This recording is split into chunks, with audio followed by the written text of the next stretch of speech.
મહિપતસિંહ બાપુ, તમે આવડા બધાને પાલવો છો, આ લુલા લંગડા આંધળા બધાને પાલવો છો, તો છતાં આવો તમારી વિરોધમાં કેમ કરે છે?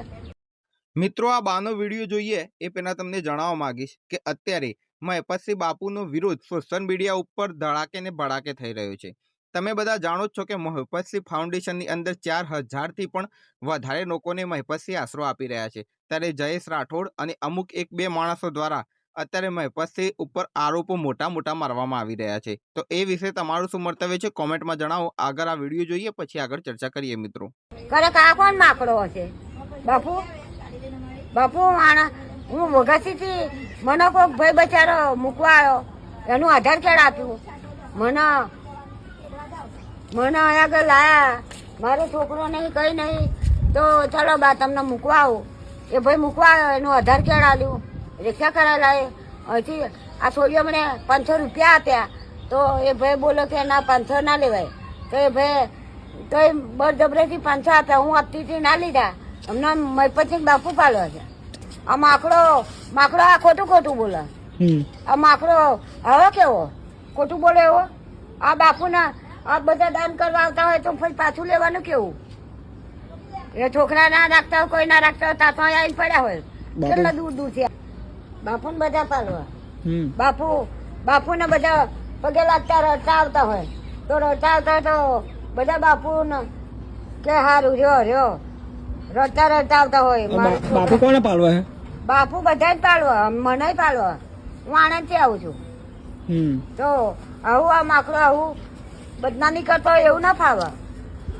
મહિપતસિંહ બાપુ લવલ ગામમાં મનણા મોયા અમારા. એ ગાયન કઈ નાખેલો લવલમાં મનણા મોયા. હર હર મહાદેવ, ઓમ નમઃ શિવાય, જય શ્રી રામ. કાલે જે કમલેશભાઈનો વિડીયો મૂકવામાં આવ્યો એમાં કમલેશભાઈ સ્પષ્ટતા કરી રહ્યા છે કે 80,000થી લાખ રૂપિયા દાન મહિપતસિંહ ફાઉન્ડેશનને, 1 લાખ રૂપિયા દાન પોપટભાઈને અને 10,000 જેવું દાન જલપાબેનના ટ્રસ્ટને કરેલું છે. બીજા નંબરે એમને સ્પષ્ટ કહ્યું છે કે પાર્ટનરશિપ ઇન્વેસ્ટમેન્ટ માટે દિલીપ પટેલ ઉર્ફે દિલીપ મામાએ આ રૂપિયા લીધેલા હતા.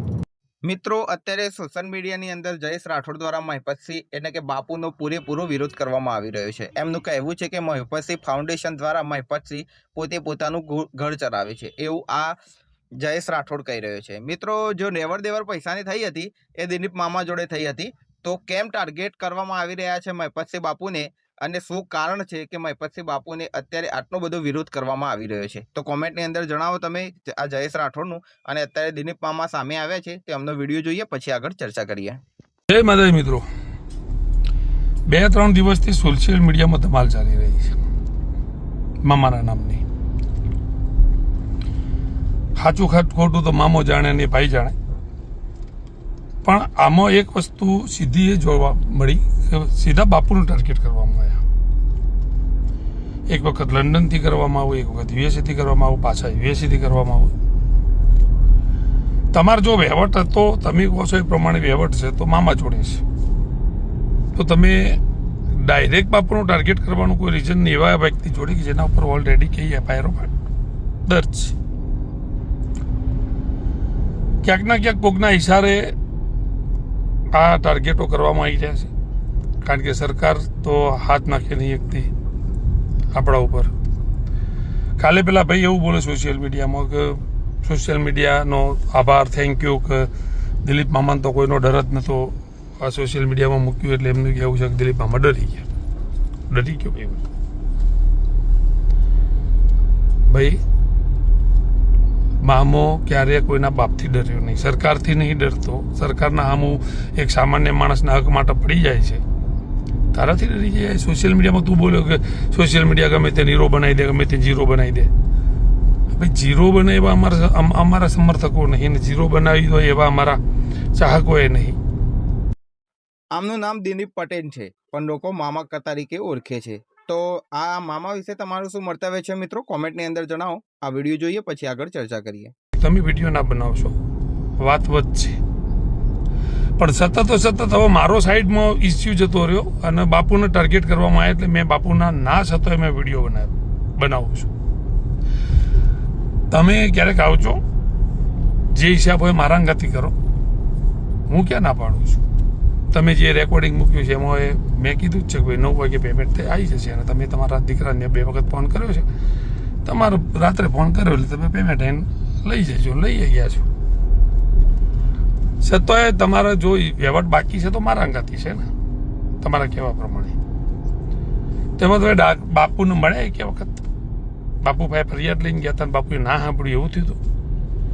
પણ તમે સીધા ટાર્ગેટ બાપુને કરી રહ્યા છો. કોકના કોક ઈશારા ઉપર આ ષડયંત્ર થઈ રહ્યું છે, કારણ કે તમે જે પણ હોય મને તો કંઈ ખબર નહીં, પણ જેનું સરકાર કાંઈ નહીં બગાડી શકતી એનું એક તમારો વિડીયો કે એક સોશિયલ મીડિયા તમે એવું માનો કે અમને જીરો કરી દેશે.